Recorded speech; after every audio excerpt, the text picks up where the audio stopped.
한인 부동산 투자자 모임인 BYG 컨티넌트의 베이남 대표가 공금 횡령과 사기 혐의로 소송을 당했습니다. 단순 불법 체류자에 대한 단속과 추방이 사실상 중단되면서 불체자 960만 명이 혜택을 받을 것으로 예상됩니다. 한인 부동산 투자 회사 파코리얼티가 플러싱 코리아 빌리지를 2,650만 달러에 매입했습니다. 제임스 로튼도 팰리세이즈 팍 시장과 마이클 폴라타 민주당 위원장의 마찰이 이어지고 있습니다. 지난해 무보험으로 벌금을 낸 주민이 750만 명을 넘었습니다. 이상은 이 시각 주요 뉴스입니다. 여러분 안녕하십니까? KBN 뉴스입니다. 한인 부동산 투자자 모임인 BYG 컨티넌트를 운영하는 베이남 대표가 투자자들을 대상으로 한 공금 횡령과 사기 혐의로 지난 7일 소송을 당했습니다. 배 대표에게 피해를 당했다고 주장하는 투자자들은 어제 기자회견을 열고 법적으로 강경 대응하겠다는 입장을 밝혔는데요. 배 대표는 전혀 사실 무근이라고 맞서고 있습니다. 금홍기 기자가 보도합니다. BYG 컨티넨트의 주주였던 박순덕 씨는 이 회사의 대표인 베이남 씨를 상대로 지난 7일 뉴저지 연방법원에 연방증권법과 공금 횡령, 사기 행각 등을 벌였다는 이유로 소송을 제기했습니다. 소장에 따르면 배 대표가 BYG 컴포넌트 소속의 한인 투자자들로부터 받은 투자금으로 상용 건물 등을 구입해 큰 수익을 올렸음에도 정작 투자자들에게는 수익 배분을 하지 않았다고 주장하고 있습니다. 또 배 대표는 투자자들이 BYG 컴포넌트의 운영에 대한 시정을 요구하자 일부 소수 주주에게 투자금을 찾아갈 것을 종용하기도 했다고 밝혔습니다.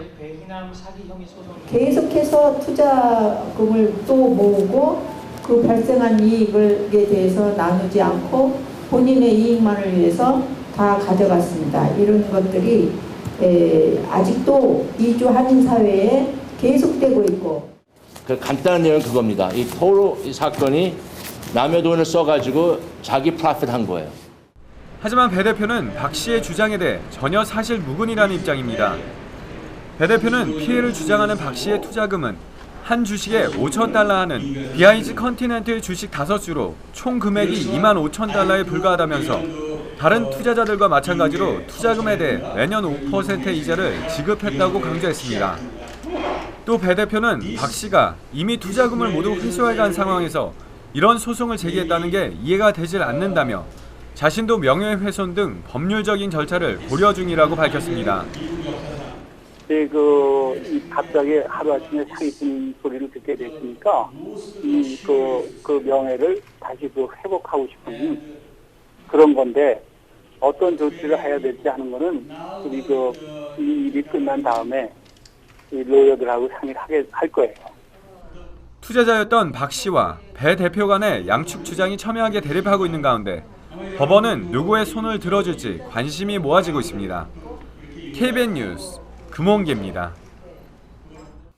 단순 불법 체류자에 대한 단속과 추방이 사실상 중단됐습니다. 연방정부의 우선 단속 프로그램으로 960만 명이 넘는 불체자가 추방 유예 버금가는 혜택을 받게 됐습니다. 오바마 대통령이 지난해 11월 이민개혁 행정명령의 일환으로 발표한 새로운 불체자 단속 정책 우선 단속 프로그램이 이달 1일부터 시행되고 있습니다.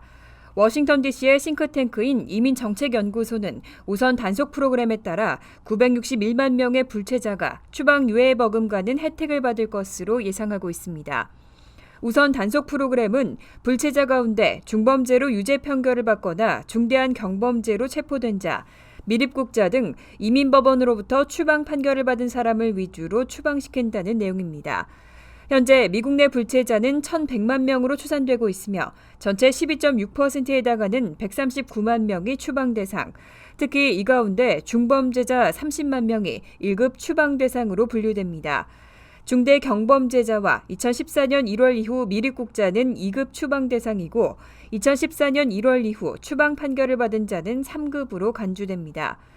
이민정책연구소는 이 프로그램의 시행으로 연평균 2만 5천 건의 추방 사례가 줄어들 것으로 예상하고 있습니다.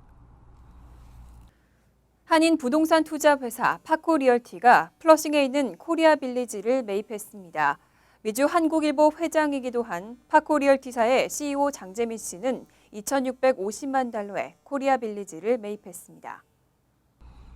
미주 한국일보 회장이자 부동산 투자회사 파코리얼티의 CEO인 장재민 씨가 플러싱 코리아 빌리지를 2,650만 달러에 매입한 것으로 알려졌습니다.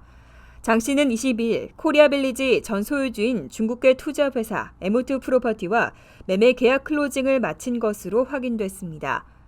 지난 2011년 경매에서 코리아 빌리지를 1,340만 달러에 매입한 M2 프로퍼티는 이번 거래를 통해 4년 만에 1,300만 달러의 시세 차익을 얻게 됐습니다.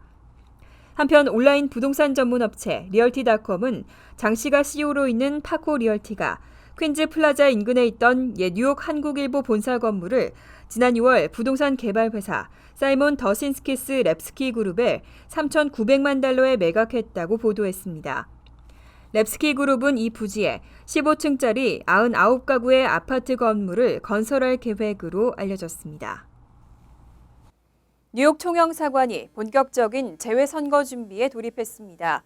총영사관은 내년 4월 있을 국회의원 선거를 위해서 재외선거관리위원회 위원을 공개 모집하고 있습니다. 뉴욕 총영사관은 내년 4월 실시되는 제20대 국회의원 선거를 위해서 재외선거관리위원회 위원을 공개 모집한다고 밝혔습니다. 재외선관위는 중앙선관위가 재외 공간마다 설치하고 운영하는 한시적 합의제 선거관리기구로 오는 10월 16일부터 2016년 5월 13일까지 운영됩니다. 2016년 4월 13일 실시되는 제20대 국회의원 선거에서 재외선관위는 투표 관리와 감독, 부정선거 예방과 감독 업무를 담당합니다. 또 선거를 앞두고는 현지 동포사회의 사전 선거운동 및 선거법 위반을 단속하고 선거 홍보 업무도 맡게 됩니다. 모집 대상은 한국 국회의원 선거권이 있고 정당의 당원이 아닌 사람으로 공정하고 중립적으로 선거 업무를 수행할 수 있는 사람입니다. 응모 기간은 한국 시간으로 오는 8월 10일까지이며 지원서에 본인 승낙과 비당원 확인서를 첨부해야 합니다. 제임스 로튼도 팰리세이즈 팍 시장과 마이클 폴라타 민주당 위원장의 다툼이 이어지고 있습니다. 이번에는 제임스 로튼도 시장이 별도로 근무하고 있는 직장이 독립기관인지 정부기관인지 여부를 두고 목소리를 높이고 있습니다. 마이클 폴라타 펠팍 민주당 위원장은 제임스 로튼도 시장이 별도로 근무 중인 직장 MBCUA가 독립기관이 아닌 정부기관이라고 강조했습니다. 로튼도 시장은 최근 언론과의 인터뷰에서 연봉 76,124달러를 지급하고 있는 MBCUA는 카운티 소속이 아니라며 버겐카운티 북서부 일대에 마련된 독립기관이라고 밝혔습니다. 따라서 주민들의 세금으로 고액 연봉을 받는다는 폴라타 위원장의 주장은 사실이 아니라고 강조했습니다. 하지만 폴라타 위원장은 MBCUA는 알렌데일과 새들리버, 램시 등 모두 11개 타운과 보로의 하수를 처리하는 기관으로 명백히 주민들의 세금으로 운영되는 조직이라고 반박했습니다. 또 독립된 사설 조직이라는 로튼도 시장의 설명은 모두 거짓이라고 지적했습니다. 이에 대해 로튼도 시장은 더 이상 대응을 하지 않겠다는 입장을 전했습니다. 지난해 무보험으로 벌금을 낸 주민이 무려 750만 명을 넘었습니다. 벌금액만 15억 달러가 넘을 것으로 추산되고 있는데요.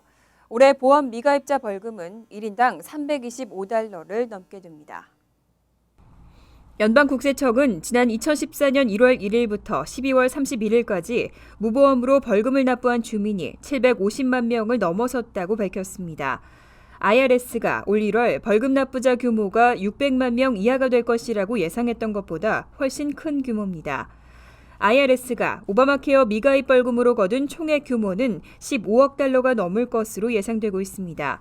벌금 납부자 1인당 평균 200달러에 달하는 액수입니다. 지난해 오바마케어 미가입 벌금 액수는 성인 1인당 95달러와 연 과세소득 총액의 1% 중 높은 쪽을 적용해왔습니다.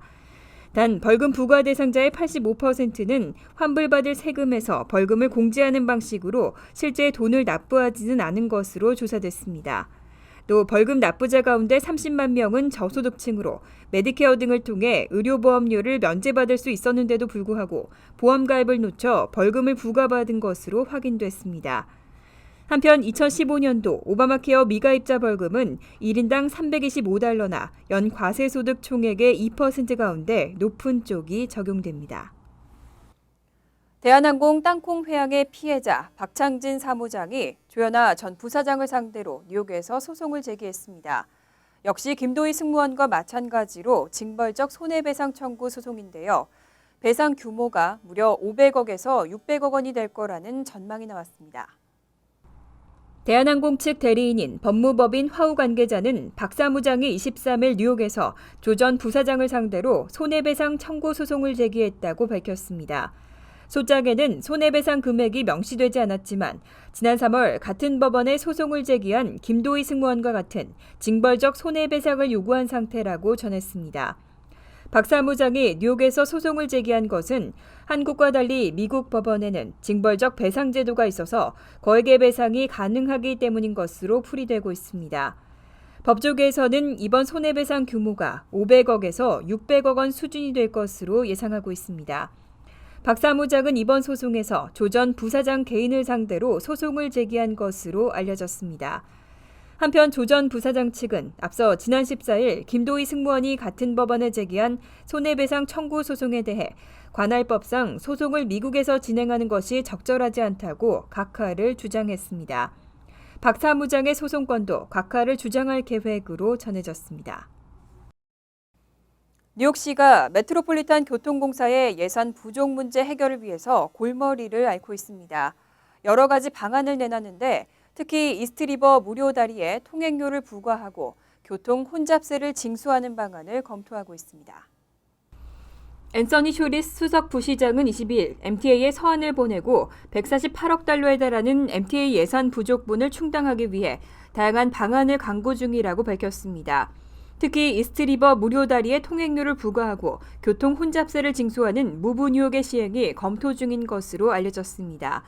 이 플랜은 세뮤얼 슈워츠 전 뉴욕시 교통국장이 주축이 된 전문가단체 무브 뉴욕이 제안한 것으로 이스트리버 다리 4곳과 맨하튼 60가 이남 진입 차량에 대해 $5 54센트의 통행료를 부과하자는 방안입니다.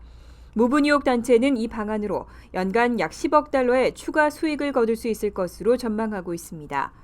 하지만 이와 같은 통행료와 교통 혼잡세 부과는 주정부의 승인을 받아야 하지만 앤드류 쿠오모 주지사는 이에 대해 부정적인 입장을 보이고 있습니다. 퀸즈 블러바드는 끊이지 않는 교통사고와 사망자로 죽음의 블러바드라는 오명을 안고 있는데요. 뉴욕시가 이 오명을 벗기기 위해서 1억 달러를 투입하고 보행자 안전을 강화한다고 나섰습니다. 빌 드블라지오 시장과 교통국 관계자들은 23일 기자회견을 열고 보행자 교통사고 사망자를 줄이기 위한 비전제로 캠페인의 일환으로 퀸즈 블러바드 전면 재디자인 공사에 들어갔다고 밝혔습니다. 이번 프로젝트에는 자전거 전용 도로 확충과 과속 방지턱, 감시 카메라 추가 설치, 그리고 건널목 보행자길의 확장 사업, 교차로 개선 공사 등이 포함됐습니다. 또 밤 시간대 신호등 시간을 조정하고 차량들의 과속 현상을 최소화하는 공사도 진행됩니다. 우선 1단계 공사는 퀸즈 블러바드 루즈벨트 애비뉴에서부터 73가 구간 1.3마일입니다. 이 구간에서는 2009년부터 2013년까지 6명이 교통사고로 숨졌고 중상 36명을 포함해 591명이 부상당했습니다. 교통국은 오는 10월까지 이 구간의 공사를 마치고 점차 동쪽으로 확대해 나가겠다고 밝혔습니다. 드블라지오 시장은 뉴욕시 역사상 가장 야심찬 프로젝트 중 하나인 이번 공사를 통해 죽음의 블러바드라고 불리는 퀸즈 블러바드를 생명의 블러바드로 바꾸겠다고 강조했습니다. 잠시 후 KBN 뉴스가 계속됩니다.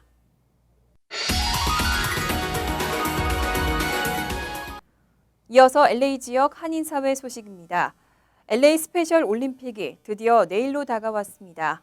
어제는 한인타운에서 성화 봉송 행사가 열리면서 전 세계의 한인타운을 알렸습니다. 김정균 기자가 보도합니다. 멀리 성화 봉송자들이 뛰어들어오자 취재진들이 모이며 인산인해를 이룹니다. LA시에서 성화 봉송 행사는 5곳에서 열리는데 한인타운에 있는 다울정이 그중 하나로 선택됐습니다. 성화 봉송 주자로는 한국에서 온 박로영 경관이 선정됐습니다. 이번에 하계 LA 올림픽 스페셜 올림픽은 우리 평창 올림픽이 성공했듯이 아마 성공할 것입니다.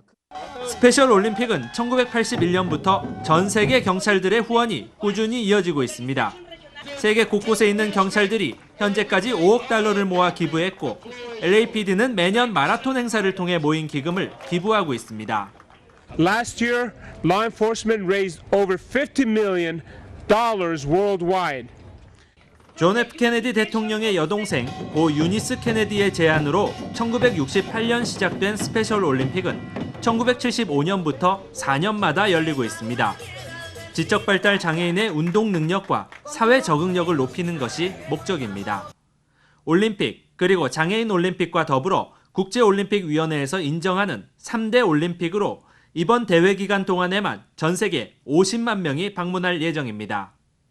한편 이번 LA 스페셜 올림픽으로 4억 달러에 달하는 경제적 효과가 기대되고 있는 가운데 다운타운 재개발 정책에도 힘이 실릴 전망입니다. MBC 뉴스 김정균입니다. 위안부 피해 여성의 피해 실상을 알리는 특별 전시회가 열렸습니다. 이번 특별전은 한국과 중국, 미국의 한인 2세 작가들이 참여해서 위안부 할머니의 삶을 담은 사진전 등을 선보였습니다. 박시문 기자가 보도합니다. 베르메르의 진주 귀걸이 소녀입니다. 소녀의 눈에서 눈물이 흐릅니다.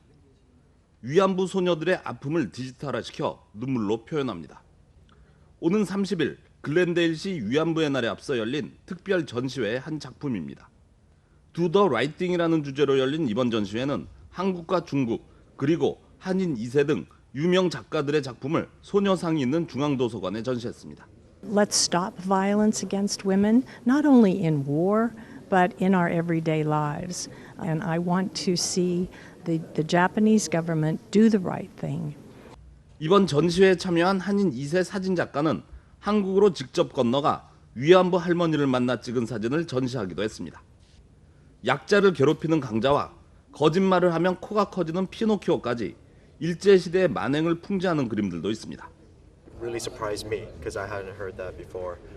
And also today Korea's government is not in as much support of the comfort women movement as I think they should be in going up against the Japanese. 한편 글렌데일시는 지난 97년 일본 정부의 사죄를 촉구하는 결의안이 캘리포니아 의회를 통과한 7월 30일을 위안부의 날로 지정했습니다. 글렌데일시 위안부의 날 문화행사는 특별전을 시작으로 오는 8월 4일까지 계속됩니다. MBC 뉴스 박시원입니다. 월드리포트입니다. 유럽과 미국 등에서 배출되는 가전제품 쓰레기는 가나 등 서아프리카로 간다는데요. 가나의 한 마을은 거대한 쓰레기장으로 변해버렸습니다. 가나의 수도 아크라 인근. 마을 전체가 거대한 쓰레기장입니다. 가축은 쓰레기 더미를 어슬렁거리고 아이들도 쓰레기 더미에서 뛰어놉니다. 매달 유럽과 미국에서 중고 가전제품 수천 톤이 아프리카로 들어오는데 아예 쓸 수가 없는 것들은 이곳에 버려집니다. It's just a poisoned graveyard of electronic waste. The ground, the soils are filled with toxic chemicals. 주민들은 폐 가전 더미에서 백금, 금, 은, 철 등 돈이 될 만한 금속을 찾아냅니다. 9년째 쓰레기에서 금속을 캐내 살아가는 한 씨는 손에 잉크를 묻혀가며 프린트 카트리지를 분해합니다. This one be rubber, this one be aluminium, this one be iron. So it's very different. 하지만 이렇게 프린터 카트리지 하나를 분해해서 받는 돈은 우리 돈 2,000원 남짓. 그렇다 보니 금속을 하나라도 더 찾기 위해 아예 플라스틱 케이스는 불에 태우는 경우도 흔합니다. 이 과정에서 주민들은 독성 연기에 그대로 노출됩니다. Eux-mêmes qui inhalent ces produits-là, c'est nocif pour leur santé et puis c'est nocif aussi pour leur progéniture parce que ce sont des choses qui passent dans le sang. 코트 디부아르의 한 휴대전화 재활용 센터. 직원들이 중고 가게에서 사온 폐 휴대전화를 손으로 일일이 분해합니다. 역시 폐 가전 쓰레기로 몸살을 앓던 이곳에서 시민들이 작게나마 문제 해결에 나선 겁니다. Les bactéries, par exemple, sont très dangereuses lorsqu'il est mal manipulé pour la santé des populations. 하지만 이렇게 재활용되는 휴대전화는 전체 가전 쓰레기의 1%도 안 됩니다. UN 환경계획에 따르면 전 세계에서 배출되는 가전 쓰레기는 매년 5천만 톤. 이들 중 상당수가 아프리카에 버려집니다.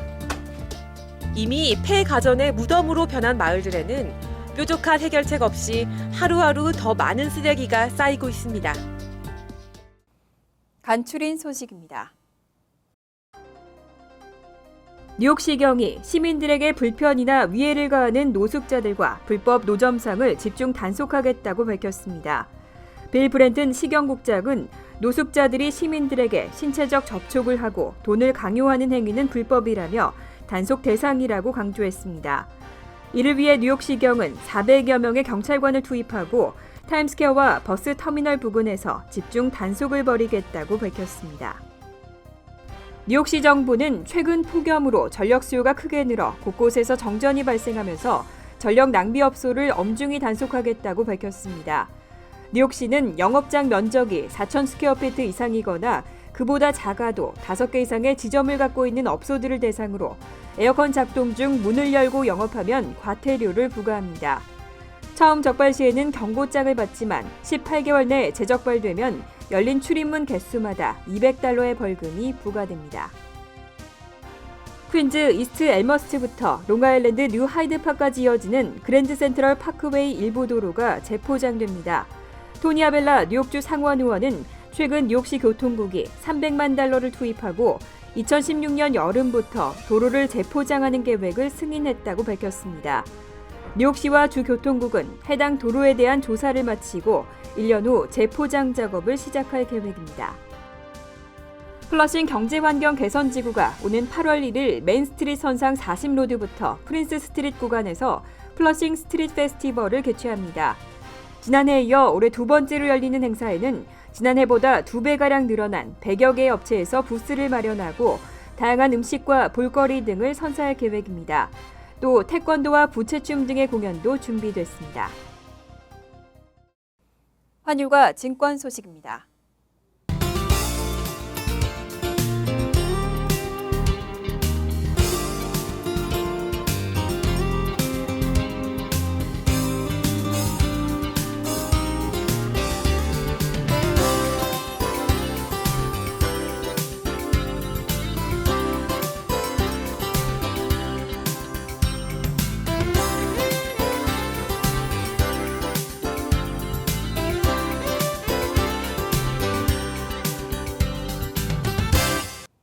이어서 날씨입니다.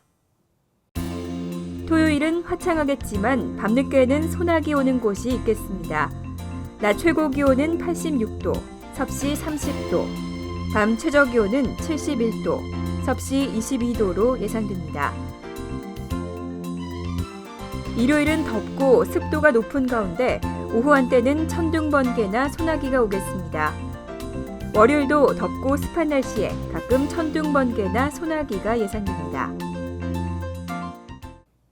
이상으로 KBN 뉴스를 마칩니다. KBN과 함께 즐거운 저녁 되시기 바랍니다.